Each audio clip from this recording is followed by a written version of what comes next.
Lebanon തലസ്ഥാനമായ ബെയ്റൂത്തിൽ ഇസ്രായേലിന്റെ വ്യാപക ബോംബാക്രമണം 4 കെട്ടിടങ്ങൾ പൂർണ്ണമായും തകർത്തു. ഹിസ്ബുള്ളയുടെ ആസ്ഥാനത്തിന് നേരെയാണ് ആക്രമണമെന്ന് ഇസ്രായേൽ സേന അവകാശപ്പെട്ടു. തെക്കൻ ബെയ്റൂത്തിലെ ജനവാസ മേഖലയിലാണ് അല്പസമയം മുമ്പ് ആക്രമണമുണ്ടായത്.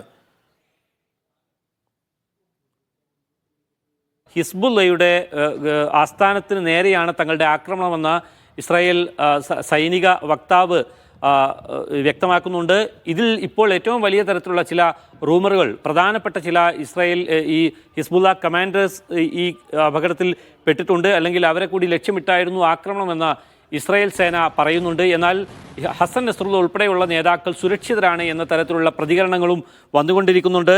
ഈ തലസ്ഥാനത്താണ് ഈ ആക്രമണം നടന്നതെങ്കിലും ഇത് ഒരു ജനവാസ മേഖല കൂടിയാണ് ദാഹിയ പട്ടണം എന്ന് പറയുന്നത്. തെക്കൻ ലബനാനിലെ പ്രധാനപ്പെട്ട ഒരു ഏരിയയിലാണ് ഈ ആക്രമണം ഉണ്ടായിരിക്കുന്നത് എന്ന് മനസ്സിലാക്കാൻ സാധിക്കുന്നു. അതോടൊപ്പം തന്നെ ചേർത്ത് വായിക്കേണ്ടുന്ന ഒരു കാര്യം, ഈ കരയാക്രമണത്തിനുള്ള എല്ലാ സന്നാഹങ്ങളും ഇപ്പോൾ ഇസ്രായേൽ സേന നടത്തിക്കൊണ്ടിരിക്കുകയാണ്.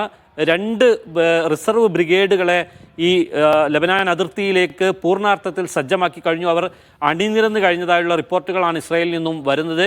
ബ്രിഗേഡ് 6, അതുപോലെ തന്നെ ബ്രിഗേഡ് 228 എന്ന് 2 ബ്രിഗേഡുകളെയാണ് ഇതിനു വേണ്ടി മാറ്റിയിരിക്കുന്നത്. ഏത് നിമിഷവും തങ്ങൾ ലബനാനിലേക്ക് കടന്നു കയറുമെന്നുള്ള പ്രഖ്യാപനങ്ങൾ ഇസ്രായേൽ സൈന്യത്തിൻ്റെ ഭാഗത്തു നിന്നും വന്ന് കഴിഞ്ഞിട്ടുണ്ട്. അതോടൊപ്പം ഇപ്പോൾ ഈ UN പൊതുസഭയെ അഭിമുഖീകരിച്ചുകൊണ്ട് ഇസ്രായേൽ പ്രധാനമന്ത്രി ബെന്യാമിൻ നെതന്യാഹു സംസാരിച്ചു കഴിഞ്ഞ ഉടനെയാണ് ഈ വിശദാംശങ്ങൾ നൽകിയത്. വലിയ ആക്രമണമാണ് ഏറ്റവും ഒടുവിൽ ഇസ്രായേൽ ലബനൻ തലസ്ഥാനമായ ബെയ്റൂത്തിൽ നടത്തിയത്. ഹസൻ നസ്റുള്ള ഉൾപ്പെടെയുള്ള കമാൻഡർമാരെ ലക്ഷ്യം വെച്ചായിരുന്നു ആക്രമണം എന്നാണ് മനസ്സിലാക്കുന്നത്. വിശദാംശങ്ങൾ നൽകിയത് മുജീബ് റഹ്മാൻ.